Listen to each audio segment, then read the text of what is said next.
Hello दोस्तों, मैं धनंजय गुप्ता आपका स्वागत करता हूं आज एक नई वीडियो में। आज की इस वीडियो में क्लास 12 केमिस्ट्री के विलयन चैप्टर से पाठ निहित प्रश्न 1.10 को लेकर हम डिस्कस करेंगे।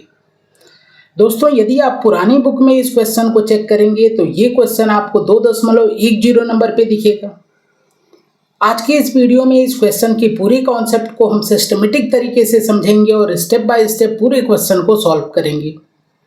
वीडियो आप लास्ट तक देखें और ध्यान से देखें। मेरी गारंटी है कि दोबारा जब भी आपके सामने इस टाइप का क्वेश्चन आएगा आपको कोई दिक्कत नहीं होगी उसे अटेंड करने में। तो चलिए बिना समय गंवाए क्वेश्चन पढ़ते हैं, देखते हैं क्या दिया गया है और क्या पूछा गया है। 750 mm Hg दाब पर जल का क्वथनांक 99.63 डिग्री सेंटीग्रेड है। 500 ग्राम जल में कितना सुक्रोज मिलाया जाए कि इसका 100 डिग्री सेंटीग्रेड पर क्वथन हो जाए। क्वथन हो जाए मीन्स उबलने लगे।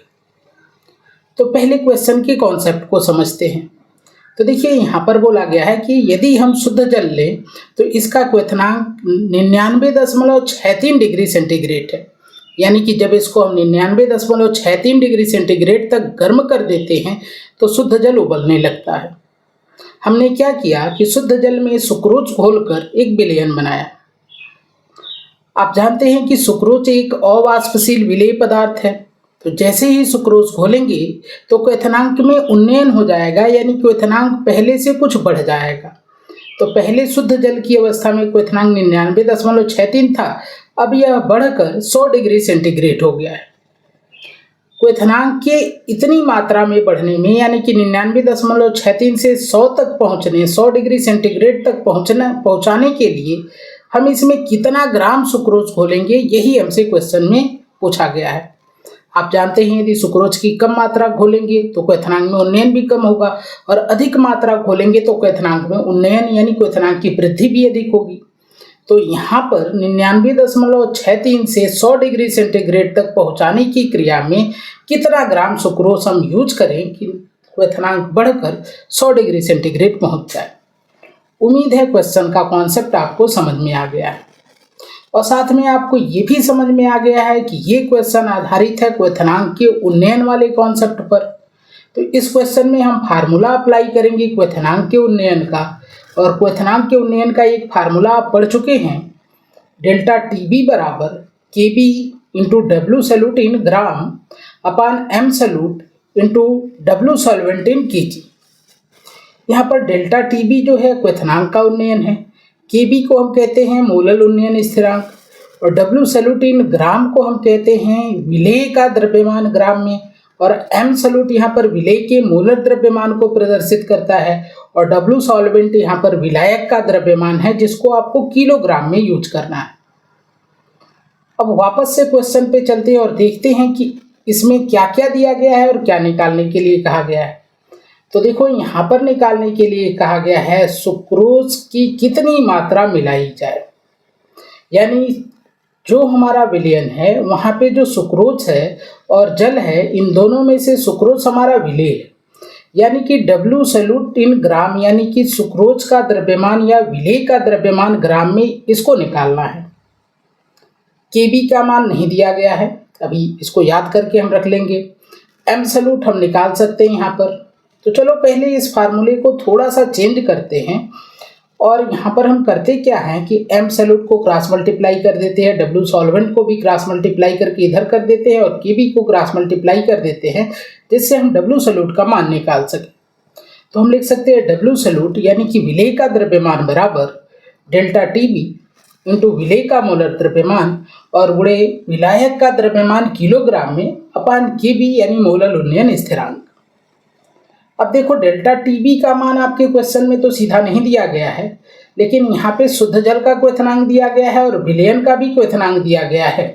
तो डेल्टा टीबी के लिए हम क्या करेंगे, जो विलयन का क्वथनांक है इसमें से शुद्ध जल के क्वथनांक को घटा देंगे तो यहाँ से हमको प्राप्त हो रहा है 0.37 डिग्री सेंटीग्रेड। यहाँ पे जो क्वथनांक का उन्नयन आपको यूज करना है केल्विन में यूज करना है। तो अब इसको केल्विन में कन्वर्ट करेंगे। आप जानते हैं यदि दो तापमान का अंतर है तो जो मान डिग्री सेंटीग्रेड में होता है वही वैल्यू रहती है केल्विन में। ऐसा कैसे हो जाता है?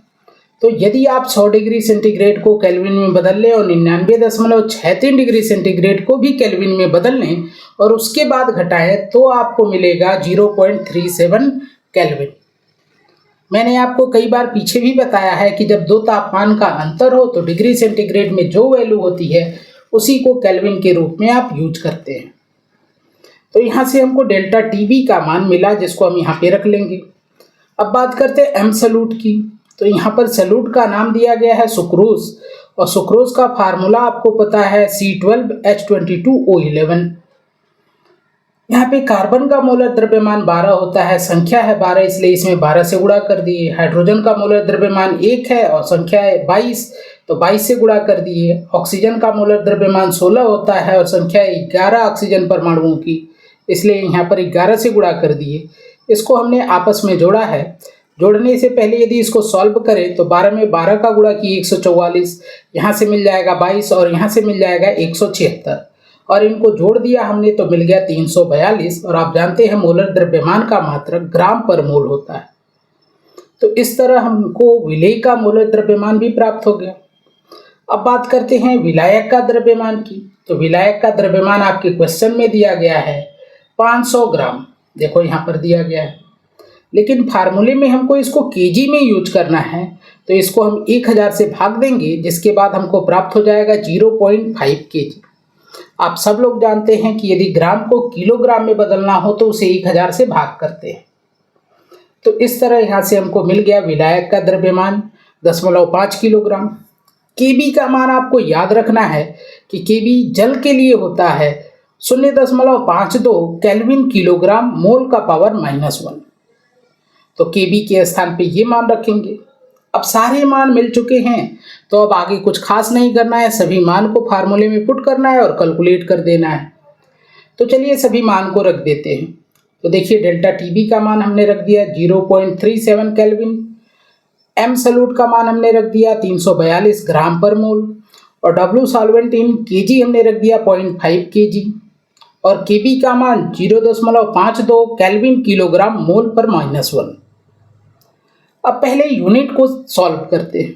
तो देखो केल्विन ऊपर भी है और केल्विन नीचे भी है, तो केल्विन से केल्विन को कैंसिल कर देते हैं। इसी प्रकार मोल इनवर्स ऊपर भी है, मोल इनवर्स नीचे भी है, तो ये दोनों कैंसिल हो जाएगा। किलोग्राम ऊपर और नीचे दोनों तरफ है, तो ये भी कैंसिल हो जाएगा। यानी अब हमको विलेय का द्रव्यमान बराबर मिल जाएगा, यहाँ से 0.37, यहाँ से 342 और यहाँ से 0.5, और सारे यूनिट कैंसिल हो चुके हैं, बस ये ग्राम बचा है, इसलिए यहाँ पर ग्राम लिख दिए। और अपान में हमें मिल जाएगा 0.52 और कोई यूनिट नीचे नहीं बचा है, इसलिए कोई यूनिट नहीं लिख रहे हैं। अब इसको और अधिक यदि सॉल्व करें तो हम ऊपर वाले इन तीनों का गुणा कर देते हैं आपस में, जिससे हमको प्राप्त होता है 63.27 ग्राम, और नीचे है 0.52। इसको भाग करेंगे तो आपको मिलेगा 121.67 ग्राम। और इस प्रकार आपने देखा विलेय का जो द्रव्यमान था ग्राम में आपको प्राप्त हो चुका है, और यही आपसे क्वेश्चन में पूछा गया था।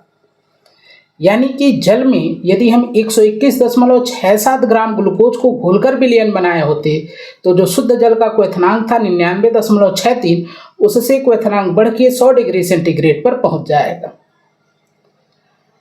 तो दोस्तों उम्मीद है कि आज की वीडियो आपको पसंद आई है, आपके सारे डाउट इस क्वेश्चन से संबंधित क्लियर हो चुके हैं, और दोबारा जब भी आपको ऐसा क्वेश्चन मिलेगा तो आप इसको सॉल्व कर पाएंगे। यदि ऐसा है, आपको वीडियो पसंद आई है तो वीडियो को लाइक करें, अपने दोस्तों के साथ शेयर करें ताकि वे भी इसका फ़ायदा ले सकें। हमारे चैनल को सब्सक्राइब करके बेल आइकन को प्रेस कर लें ताकि रेगुलर मैं ऐसी वीडियो आपके लिए लाता रहूं। आज की ये वीडियो देखने के लिए आपका धन्यवाद। मिलते हैं आपसे अगली वीडियो में एक नए क्वेश्चन और नए कॉन्सेप्ट के साथ।